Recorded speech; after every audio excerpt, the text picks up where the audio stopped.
fan, press some hand, let's get in the car, I said. She grabbed my hand, girls rescue, met the bar, witness said. Tears fled the head, I'm waiting, I guess. She tweet, I guess she confess. She thinking less, not drinking less. Bathroom says, best to get spontaneous. I stereotype, put to rest tonight.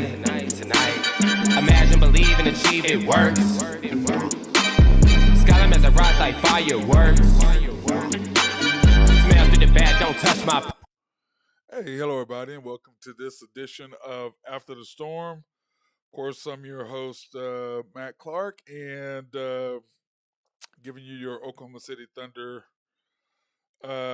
post-game live stream analysis. If you want to hear the truth, well, what actually happened, not slated so that you guys can be all excited about the Thunder. And of course, you know, I do believe that the more knowledgeable you are about the game, the more excited you are to follow us, follow the Thunder, and know what's happening. That's just the way I look at it. But anyway, the Thunder fall 111 to 128 to Toronto. We're both now 34 and 36 over the season. And remember what we talked about, the Thunder were 23 and a half. That was the over-under. And if I'd have been a bet man, I would have bet that all day long because I predicted the Thunder would win 34 games, and they played like I thought we would play. We'd win 40. So that was my guesstimate before the season even started. And like I said many times, everybody thought I was crazy, especially because we did it at Cutting Up, and they all thought I was crazy. And I think the majority of the guys there at the barbershop predicted the Thunder to win about 28 games. My guy Drew Henthorne, I think he was at 31, 32, and of course I was at 33, and then 40 when I said they were all crazy. But with what do we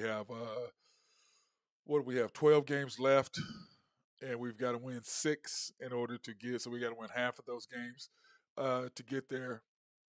And when you look at our schedule and what we had talked about last night, you look at the schedule. Brooklyn Nets we won. Toronto we lost, which I figured. Then we have the Suns at home, and like I said, we have to win 2 out of the next 3. And of our 6 games, our 5 or 4 games remaining, we have to go 2-2 over these next 4 games. I mean, it's just a must. We've got to go no worse than 2-2. Or the next 5 games, we need to go 3-2 or 4-2. Excuse me, or 4-1, which I don't think that will happen. I mean, it could, but I'm going with Phoenix. Hopefully we'll win that game. Everybody needs to go enjoy it, come to support the Thunder at the Paycom Center. Then we have the Clippers on a Tuesday. And since SGA does not play back-to-backs, I say he doesn't play on that following. So let's try to get Phoenix Suns on here on home, get the Clippers that first game. They're going to come back. They can win that second game, or we can slip up on them. Then we have the Lakers on Friday night. So we've got to get out of these days, we've got to go 2-2 in these next 4 games. And then when you add the Portland Trail Blazers, we have to go 3-5. If we can do that, I think we're going to kind of help our cause and figure out where we should be. If, like I said, it's a big if, but it's possible as long as he's playing the right guys and putting the right lineups in there. I think we have a chance to really do something. And like I said, that's a big if. I'm not sure if he was going to do that now. Tonight, they were just so much more athletic than us. So, I mean, there's certain guys you couldn't play. I mean, Sarge was just out of his element. I mean, he couldn't get shots off. He's struggling. And when he goes to the basket, he's so slow. He has no jumping ability whatsoever. So it's hard for him to get off his shot when he's attacking. So he's limited to, let me shoot outside. If he's not making those, then the Thunder are in trouble. But anyway, that's what we're going to go. We're going to go with these next 6 games. We've got 5 games. And right now we're 1-1, which is what I thought we would be. And like I said, when we talked about this the other day, that I felt like after Tuesday night's game is that we have to go 2-3 of these next 3 games, and then 2-2 over those next couple. So if we can do that, I think the Thunder will be okay, but we shall see what happens and see what lineups he places, because it's all going to be on who he plays. Whether we win or not is going to be determined by who the coach plays and when he plays them. And it just is, and we have Phoenix Suns. They're matchup problems for us because they're athletic. So we got to go with the more defensive-minded, athletic, more of a group team. And then it's like tonight. I mean, why is Isaiah Joe not your first guy off the bench? Once again, his off-the-bench stuff. Look, and like I've said many times, you go with your starters, which is SJ, Josh, Dort, J-Dub, and J-Will. That's your starters. They've got to play 30-something minutes, and we're going to go over and see how many they played. And he just will not play J-Will 30-something minutes. And when he does, he had a big, huge game. He had 16 rebounds when he did do that. But he, for whatever reason, he won't play him. Now, tonight, Sar came in and played pretty good simply because he's a 7 foot, he's a shot blocker. And he at least is some sort of intimidator in the paint. But J-Dub is not that, but he does make up with that with taking charges. But he did not play much, and you will see that. I don't understand it. Like I said, those five should play 30-something minutes. Isaiah Joe should be the first guy off the bench every time. Then Jang is next after that, or Wiggins, whichever one. My preference is Wiggins to come in, and then but you got to put Jang in for Jay Will. I'm cool with that. And then when you sub after that, it would be uh, Aaron Wiggins. So that's what you've got to go with. And then Sarge, you're bringing him and Jang in there, and you're bringing two guys in there at the same time. To me, is you put one guy in at a time, let them get in the flow, then bring the next guy. But putting two guys, you got three guys. The flow was just terrible. But let me say this about the Thunder: second chance points killed us all night. It killed us all night. Second thing, we were attacking right in the beginning of the game, and then after that, our ball movement was great, and then all of a sudden, we went through that stretch where the Thunder does, and my guy Randy right now, we're talking about that today, how, when you're watching, like OSU does the same thing, they'll be going inside, pounding people inside, and then all of a sudden decide they're going to shoot threes. And the Thunder do the exact same thing. All of a sudden they decide, they're a three-point shooting team. And that is just crazy. It's just crazy that they do that, and it's just that they do that every time, and it's just frustrating to me. It's like, dude, keep attacking the paint. Now, that being said, SGA has got to understand this is playoff basketball, and he's never been there, so it's going to take him a while to adjust, or maybe he won't. I don't know. Maybe he'll be James Harden, but they're not going to give you those bump calls like you're normally getting. So you've got to look at, how do I get up and pull up my more mid-range? Because what are teams doing? They're double teaming him more. And Michael Cage, let me explain to you why they're double teaming SGA.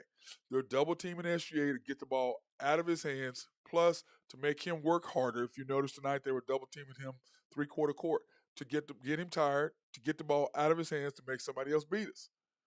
And when Josh is on point and J-Dub is on point, then we're great with that, okay? But the thing is this, we started playing with outside of our capabilities. Like Sarge shot a three, and then he's going to dribble up court right past SGA and throw up a shot. It's like, dude, what the hell are you doing? They pulled him out immediately. Well, you shouldn't be in the game anyway. My deal is this. When I put you in the game early and you're not giving me what I want, you don't get to play anymore. So, Sarge, if you're not giving me some points, we're done. This is not your night. Jang, if you're not giving me what you're done. So I'm going to go with my 7. I'm going to go with SGA, Josh, J-Dub, my big 3, Dort, J. Will, Isaiah Joe, and Wiggins. That's what I'm going with. The rest of y'all, if you're not coming off the bench, give me anything now. Trey Mann, Isaiah Joe was so-so, so Trey Mann came in and stepped up and played pretty good tonight, which I was surprised because he has not been playing. So I was surprised that he played as well as he did, and I was glad to see him because that's my thing is he's your other guy when Isaiah Joe is not playing. Well, you can stick Trey Mann in there. That's what I was saying. And so, anyway, and then my other thought process besides is the fact that they beat us to every loose ball. It was like we were playing with cement shoes on tonight. We just couldn't get shots off. I don't know what the deal was. We just weren't there. But it's one of those days. It is the NBA, and you are going to have nights that you were off, and that's exactly what happened to Thunder. Remember, they just beat the Denver Nuggets by 20. A week ago. So and I was kind of concerned about this game because I know Toronto is a very dangerous team, and Siakam did not play when we beat them in Oklahoma City earlier this year. So that being said, here are the end of the first quarter stats. Thunder were down 29-28 at the end of the first quarter. The Raptors were shooting 3 for 7 from 3, 47% from the field, 14 ribbies, 12 pips, and 4 turnovers. Oklahoma City, however, with 3 for 10 from 3. When we just decided we're just going to shoot threes, we get in that mode for whatever reason. And it's just beyond me that we do that. And a lot of it has to do with Dort. And, of course, he was home. SGA was home. And so Dort trying to, like he tried to do in Phoenix when he went home because he played at Arizona State. Same thing here. He's playing without beyond his capabilities, trying to take it to he went, shot a 3 brick, shot another 3 brick, then went flying by SGA. And SGA's calling for the ball. He went flying by him and threw the ball. Missed the shot. I'm like, dude, you. I wish that they would set him down and say, look, this is what I need from you, but they're clearly not going to do that. It's not going to happen. So, anyway, 46% from the field, which is really good. 11 rebounds, 18 pips, points in the paint, 4 turnovers, and then we outscored them by 1 in bench scoring. So, but to me, the Thunder is really simple, and this coaching staff, either they don't understand their players or they're seeing something that I don't see, and I'm sitting there watching it. And the one thing I do is I can dissect the game and be able to take apart your game and tell you what you can and what you can't do, what your strengths and weaknesses are. It's not hard if you know what to look for. And like I said, when I watch games, I'm watching more like, what are the players doing? Are they getting to 50-50 balls? Are we moving? Are we attacking the basket? Are we aggressive tonight? And then today, defensively, we just weren't there. And they got a second chance and that's why he was putting Sarr in the game to try to help with that. Sarr made a nice block, but he's just too fragile. Jay Will can't jump. Sarge can't jump, but Jay will take a charge. And the thing about him, he can box you out. And he's got that big body, so he can box people out. So those are the advantages that he has.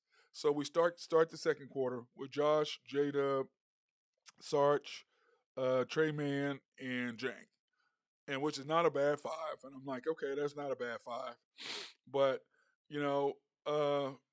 but Sarge wasn't giving us anything tonight. He just wasn't. It wasn't his night, and that happens. I mean, there's nothing. I mean, you play 80s. We're at 70 games now. That's a lot of damn games, and yeah, you're gonna have some games where it's just not there. And tonight it was just not there for him.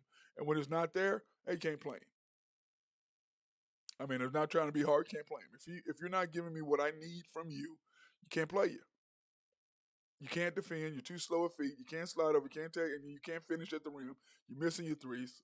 I can't play you. I can't play you. And the next thing is that we just were not taking care of the basketball tonight. We, first game that I can remember in forever, that we turned the ball over more than the opposing team. And Toronto is number 1 in that, and we're 2 as far as the fast break turnovers, scoring off turnovers. They were just, I mean, in the paint we were slow. Our transition defense was non-existent. They did all the things that they needed to do. We did none of the things that we needed to do. But once again, on the road, playing against a good team that's fighting for their lives as well in the Eastern Conference, it is what it is. We didn't play well. And then Shea, like I said, for him, he's got to understand playoff basketball. The coaches need to get him to understand, hey, bro, you're not going to get calls. They're just not going to happen. You're not going to get the calls that you normally get. They're not going to give them. So you've got to either adjust by when you go to the basket, you're going to make an and one, even though you don't get it, or you're going to have to pull up in your mid-range and do that or knock down shot. Those are the things you're going to have to do. But at the same time, they're throwing double teams at him, which he's recognizing, and he's trying to split the double team quickly, going full speed because, as I teach my players, if you see the double team coming at you, speed up. Because if you speed up and they're attacking you and you're attacking them, you make a little head fake, and they're gone. You're over. You got to split. And when you split them, you have to push the ball out in front of you. You cannot cross over. Crossover is a steal. Push the ball out in front of you when you crack the double team, or you make a jab one way and then you speak it over the top, or you do a spin move to get by them. However you want to do it, you can do any of those things to get by. So SGA has got to understand, and he's doing a better job of recognizing the double team. He sees what's happening, but we've got to have those other guys step up and make plays. Josh has got to make plays. J-Dub has got to make plays. And when the big 3-headed monster is going, the Thunder are tough to beat. But it's just like we just couldn't. I mean, we'd get within 5 and then turn the ball over. Get within 5 and start shooting a couple threes. And like I said, it's not that we shoot threes. It's when you shoot them and where do you shoot them from. We're not a good enough team where we can shoot from 30 feet out. We just can't do it. And that's part of the Thunder's problem. You cannot shoot the ball 30 feet out. You have to take care of the basketball. That's what you have to do. And when you do that, it makes life a lot easier for us. It makes life a lot easier for them. So at halftime, here's the score of the Thunder. We're down. Remember, we were only down 1 after first quarter. but we're down 5 now, 64-59. The Raptors are now 8 for 15 from three. We are 6 for 15 from three. And you remember in the first quarter, we were 3 for 10. So we were 3 for 5 the second quarter, which was a little bit better. And they were 3 for 7 in the second half. They were 3 for 7 in that quarter. So you got to think about what happened right there. So they're 8 for 15 now. And then when you look at it, so they were 5 for 8 for that quarter. 5 for 8 for that quarter. 54% from the field for them, 49 for us. So they just started scoring. That's when they really just took control in the second quarter. I mean, they were just getting second chance points, and Siakam was just doing whatever the hell Siakam wanted to do. He is a beast. And then, of course, Scotty Barnes is doing what Scotty Barnes does and has. That's why he was the Rookie of the Year. And I'm just laughing because I was listening to the show, which I hate, but, you have no choice. It's like, Scotty Barnes made a couple shots. It's like, dude, he was an NBA rookie. Of course, he's a beast, dude.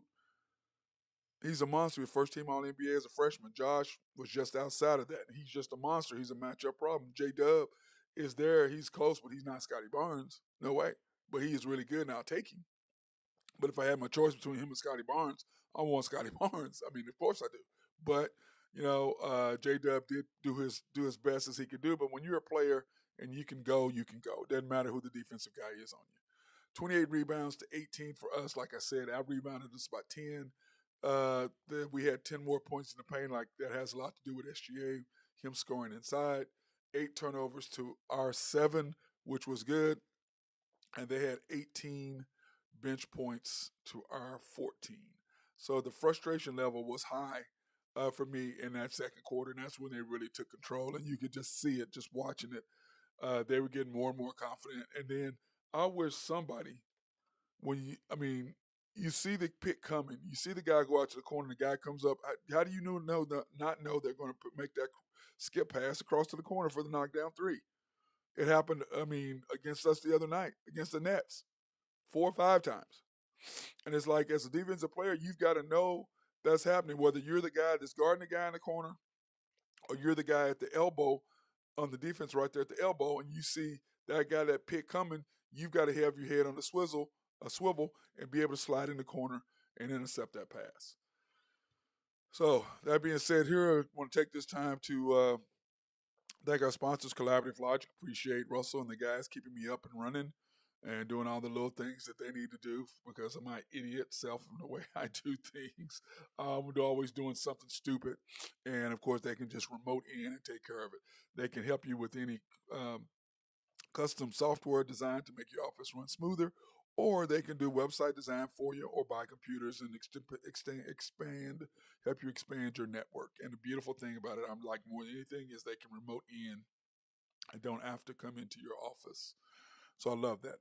SRB, my guy Mark Long. If you have any engineering, surveying, or planning, he is the dude for that. Appreciate Mark and everything they do. They love to be behind the scenes when you're building a complex or doing something. They'll make sure drainage is correct. Everything, plumbing and everything is where it should be. Oak Grove Trucking, my guy Jose Fierro. If you have any needs for some bricks or rocks or some dirt to be moved, he is the dude for that.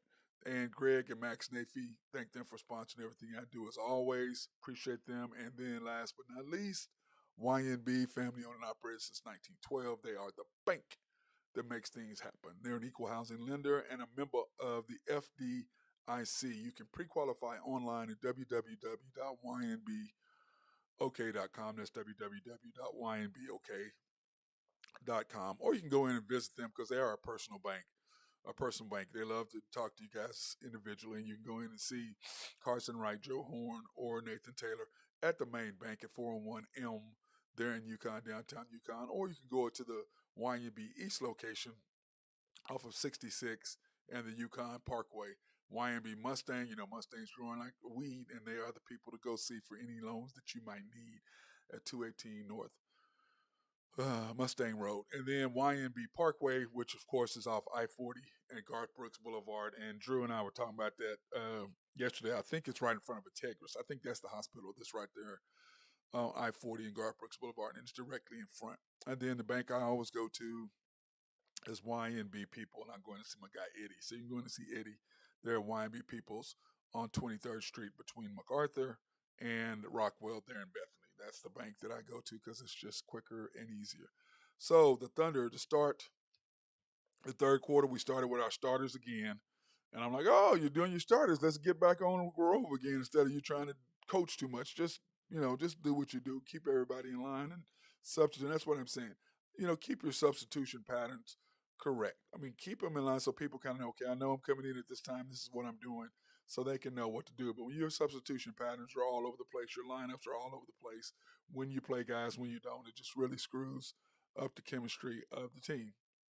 So anyway, we started out, and then of course, uh, we started out better on defense right in the very beginning of the quarter. So we started out there, and then all of a sudden we sub at 66-75. We got SGA Dort, Josh, Isaiah Joe, and then of course Robinson Earl came into the game, which I liked seeing Robinson Earl, because it was good seeing him get in there and get some action again. He did in the second quarter as well. So it was good seeing him, but once again, can't make his threes. And since he came back from the injury, he's just not the same guy. He really isn't. And, the whole thing is this to me, as a shooter, a person who's a scorer, if I shot the ball short, I knew it was short. And he's standing in the corner, he shoots one, then it hits the rim, then he reacts. Dude, don't you know as soon as you shoot it, like if you look at Steph Curry and them and Klay Thompson, any of those guys, when they're shooting the ball, they know it's short. As soon as you release it, you know it's short. Just follow the rebound, follow the ball. It's going to bounce back to you. You're the ones looking at it. You see the trajectory of the ball, so you should be able to slide over and get the offensive rebound and finish. But of course, he did not. And all night long, that's the story of the Thunder. Offensive rebounds, them beating us to the ball. We had a guy 104. I think what game was that today that we were watching? NCAA game. West Virginia. They get a double team. They're down 3, tip the ball up in the air. 2 West Virginia guys are fighting for the ball. They're reaching instead of snatching the ball. They're trying to tip it.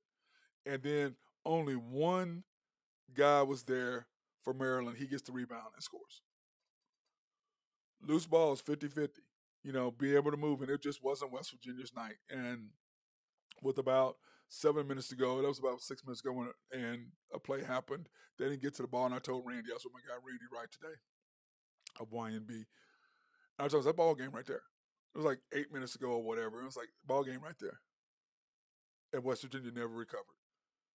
And with the Thunder, it was just one thing after another. We were playing with cement shoes. We just could not get to 50-50 balls. We could not move our feet on defense. They were scoring at will, wide open 3 after wide open 3. We come out on them, they attack the basket, just take us one-on-one, whatever they wanted to do. And Siakam was crazy on us tonight, and I kind of go over a little bit about what they did. But Trey Mann, I want to say he came in and played pretty well tonight, and it was good because he hadn't played in, 4 or 5 games or something crazy. So it was good seeing him get in the game and make some plays. So that being said, at the end of the third quarter, the score was 93-87. And, of course, the Thunder were down 5, so now they're down 6. So they lost 1 point there in the third quarter. The Raptors now are 11 for 23 from 3, 48%, 42 rebounds to our 29. Like I said, they were just killing us on second chance points, but they are second in the NBA in second chance points, so that should tell you something right there. 38 pips, only 9 turnovers. I mean, they had 1 turnover in the third quarter. That's not like the Thunder, but once again, we had cement shoes on that. We just were not moving well without the ball, and we're not moving well on defense, and it showed exactly what I'm talking about. It was just very frustrating to watch. Oklahoma City, however, 10 for 24, 4 for 3, 45% from the field, 29 rebounds, 46 pips, and 10 turnovers. Bench scoring, the Raptors are outscoring us by 2 in bench scoring. And like I said, the story of this game is simple. We were not moving with our feet at all on defense. They were beating us to every loose ball, it seemed like. Third of all, the second chance points were killing us. And fourth of all, we were not getting back in transition defense. And like the one thing I was talking about SGA, he was sitting there crying about a call that he did not get. They turn around, they go down and score on the other end while he's arguing with the referee. Dude, you are not going to get the calls, but that's part of the problem, like with him and Harden. Like with James Harden, he can't transition from getting every single touch call in the world, going to the free throw line, getting points, to now all of a sudden, because what is it? Of his 33 points, he averages 16 at the free throw line or something crazy like that. So, or getting 16 attempts. So he's shooting, 14? So that's 14 points that he's getting from free throws. Dude, you're not going to get those now in the playoffs. Just not the playoffs, but it is. So instead, why don't you rethink and try to change your outcome and your thinking from regular season basketball to playoff basketball for us to be able to, we have 10 games left, or excuse me, 12 games left, and we've got to win, 7 of those, 8 of those, and it's all going to depend on you, bro. You're going to have to adjust your thinking. You're going to have to go, when I go to the basket, I'm looking to score, not to get a foul and get to the free throw line. It's an and one. If they call it. If they don't, they don't. Because I promise you, one thing, it'll give them much more respect for you than you're crying for every call. Because the more you cry, the less they're going to give it to you. And they'll respect the fact that you're going through and you're getting hit and you're still finishing out calling. They're going to give you some calls here and there. But if you gripe about it, they're just not going to do it. And then if you're griping to teams like them, like Golden State and those guys, they push the ball up the floor. While you arguing pass, score, you're at half court still talking to the referee and they're scoring on the other end. And then, of course, then the next time you come down, now you're still mad about the call you didn't get. So you're not playing in the future. You're still in the past.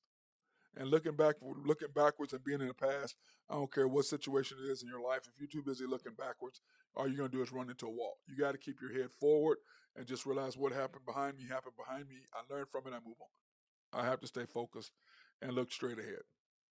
So in the fourth quarter, we start Josh, J-Dub, Isaiah Joe, Jang, and Sarge. And once again, Sarge playing J Will, not on the court at all. And he just absolutely amazes me. Absolutely amazes me. It's just so frustrating. I don't know what he's looking at. I don't understand it. I don't, I just don't see it, Mr. G League. I don't see what he sees. I really don't. I'm like, look, this is your players. This is what you can do for me. If you can't do it, you ain't playing. If you can't do it, you ain't playing. Aaron Wiggins is one of your best wing defenders. He barely plays. And you got guys out there who can't defend, and they're playing more minutes than a guy who is one of your best wing defenders is not playing. So he gets no rhythm in the flow of the game because he's playing 2 minutes, 3 minutes in and out. He's getting no flow. It's real simple. Your starters play 30 minutes. Isaiah Joe and Aaron Wiggins are middle 20s to late 20s, at least 25 minutes each. That's your 7. Then you sub in Sar and Sarge, and James should be at around 10-12. Sarge should be at around 10-12. That's it. Lindy Waters, no. Sarge, literally we needed him because their size. And Proto was killing us. And J-Dub is not, J Will doesn't really jump high enough for 16. He's just a big body that uses it, but he really can't go to the basket and elevate and dunk on anybody really either. So him and Sarge basically are the same player, except he's more athletic than Sarge. That's the only difference. Moves much better than he does. But Sarge, he's just killing us. And then it's just, here they go, second chance points. That's what I got down here. Of course, they're second in the NBA. I see why. I just can't believe they're 34 and 36, though. And I know Siakam got hurt, and so that hurt them as far as their wins. And like they didn't win a lot without him. But the Thunder, it's just, I'm looking at it right here. The Thunder started panicking a little bit. SGA started forcing a couple shots. Then you got Dort running up and down the court. Then you got, these guys trying to make shots, to do shots they're not capable of doing. You're putting yourself out of position. And all you're only down, what were we down? 9 at that point. And then you just started rushing it because you saw the time dripping down. And then what'd you do? You start panicking. Then we get down 12 with 7 minutes to go. Dude, that's a long time. But what? You start panicking as far as taking shots, getting out of position, doing things that you're not capable of doing. And then what does that do? That just leads to big lead, and all of a sudden the game's over. And that's basically the crust of it. It wasn't difficult. It's just the Thunder were not ready to play today. And that's just, like I said, it was just one of those games, and it happened. So the final score was 128 to 111. Toronto win. We're both tied at 34 and 36, but of course they're in the Eastern Conference. We're in the Western Conference, and we were what were we 11th or 10th, I believe, or 9th, or maybe we're 10th. And I think we're going to probably drop after that. But we'll look at what other the NBA scores happened. The Raptors ended up 14 for 32, shot 49% from the field, 58 rebounds. I mean, look at the rebounding. Out rebounded us by 19. That's just no. And we only scored 52 points in the paint, barely outscoring them in the paint. 10 turnovers. Us 13 of 31, which is not bad, 40%. But it's like when you shoot them and where you shoot them. That's what I said. That's, numbers lie.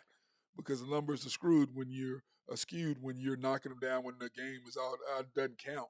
When the game was on, where were you shooting? When were you shooting them? How many did you shoot in a row? That's what matters. And when SGA is in the game, the other team shoots a three, he comes down and makes sure we get a two. Because remember what I said, and what I've always preached, what the Thunder doesn't, the Thunder coaches should preach to them. Just because they hit a three doesn't mean you have to come down and shoot a three. Get another basket. That's only a 1 point differential. If they score another three, we get another basket. You're only losing 2 points. But when they shoot a three and make it, you come down, you miss a three, they shoot another three, that's 6 points. And if you miss again and make again, that's 9 points. If they hit a couple threes, just go ahead and run your offense, get two. Don't worry about scoring threes. Don't get caught up in all that. And if you do, it's over. And that's what happens to the Thunder every single time. Bench scoring 32 to 39, and of course, comparing the first half to the second half that we always do here on After the Storm.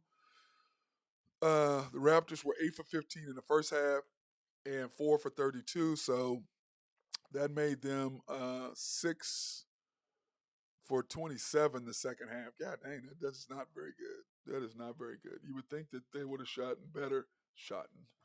What the hell is shotting?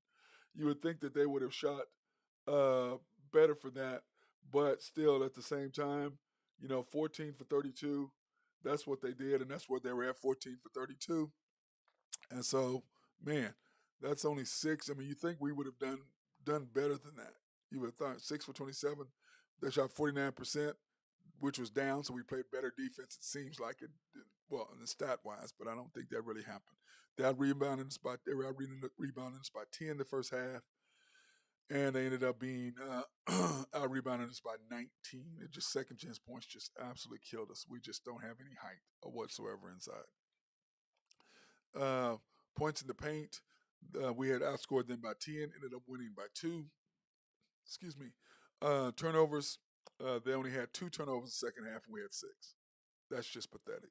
The Thunder over the second half were 7 for 26 from 3. Like I said, it's when and where. And then bench scoring, the Raptors, excuse me, the Raptors ended up outscoring us. They were up by 4 and ended up outscoring us by 7. So that wasn't that big of a drastic of a difference. And then when you look at the box scores, which I was talking about, Jay Will played 14 minutes, 3 rebounds. 5 points, 2 for 7. Unbelievable. The rest of your starters played 29, 35, 27, 31. J-Dub went 4 for 11, 1 for 3 with 7 rebounds for 15 points. SGA, 12 for 19. He did not play that well. These numbers don't really dictate, but he only shot 5 free throws, and that's something he's going to have to get used to, but still had 29 points. Josh Giddey, 27 minutes, 6 for 11. Josh played really, a lot better than he did the other night against the Nets with 13 points. And, of course, Lou Dort, 2 for 11, 1 for 6. They've got to get him under control, and I don't think it's going to happen. 8 rebounds, 5 assists. Sarge in 12 minutes, 2 for 8, 0 for 2, 4 points. You could tell right in the beginning as soon as he got in the game, it just wasn't him. He should not have played that many minutes. Jerron Robinson-Earl, 0 for 2, 0 for 1, 9 minutes. That's about right. Lenny Waters, of course, played mop-up, so his stats don't really matter, even though he went 2 for 3 when it doesn't count. But they'll look at, he went 2 for 3. The game was over. Those numbers mean nothing to me when the game's over. Jane, 13 minutes, 1 for 3, 1 for 2. He just was non-existent as well. Couldn't give us anything. Getting killed on the defensive side of the ball. Same thing with Sarr, with Olivier Sarr. Zeros across the board. 1 rebound. but he did have 2 blocks, which is what he's there for. But when you're 7-foot big man, you got to give us some rebounds. Trey Mann, like I said, played really well, 21 minutes, 5 for 9, 2 for 3, considering he hadn't played in a while. I thought he played really, really well. Isaiah Joe, 4 for 9, 3 for 5, and he didn't play as well as his numbers dictate. When you watch the game, you can see that he did not play that well. And then when you look at what they did as a team and what they shot, you had their starters, Siakam 25, Ardubi had 17, Scotty Barnes had 19, Proto had 16, and Van Fleet had 19. And they all played 30 minutes. And of course, our starters played 14, 29, 35, 27, 30, 31. Getting a lesson as a coach. Nick Nurse giving our coach on lesson on how it is done. And then here are the NBA scores that I have up to this point since I got on the air. The Nuggets beat the Pistons, which really doesn't affect us because they're the number 1 overall seed. The Kings beat the Nets. That they're up there and ahead of us, so it doesn't really matter. And then we lost to the Raptors, the Pacers and Bucks, 115-109 with 9 minutes to go. I'm assuming, let me see, who ended up winning that game? I'll give you the quick update. The Pacers ended up beating them 139 to 123. And then, of course, the Magic and the Suns are playing right now. So, but anyway, that the Pacers game, and I tell you, we play the Pacers. That really scares me. That game really scares me when we play them because they'll be playing for their lives. But anyway, the Suns and the Magic, we need the Suns to lose so that we can at least kind of keep closer to them. But rather than that, the scoreboard really doesn't affect us that much today. And then in NCAA scores, I don't know what the NCAA scores. I don't know if you had your teams in there, but the brackets are kind of ugly. I don't know what your brackets look like, but mine is kind of suspect on my bracket on what my bracket looks like. It's not necessarily the best bracket in the world right now. Mine is kind of ugly. But on Thursday, Maryland beat West Virginia. West Virginia, like I said earlier, kind of choked on that. Furman beat Virginia, which is what I had. Virginia totally. Furman scored 5 points in the last 7 seconds to beat them. Just ridiculous on how you could choke like that, Virginia. But I didn't like Virginia anyway. And when we did our show, the Unpopular Hour, we had that on. And then, of course, Missouri beat Utah State, had that game. Kansas smashing Howard, which good for Bill and the team. They did great. Alabama, of course, smashing Texas A&M. Corpus Christi, San Diego State beating Charleston with 63-57.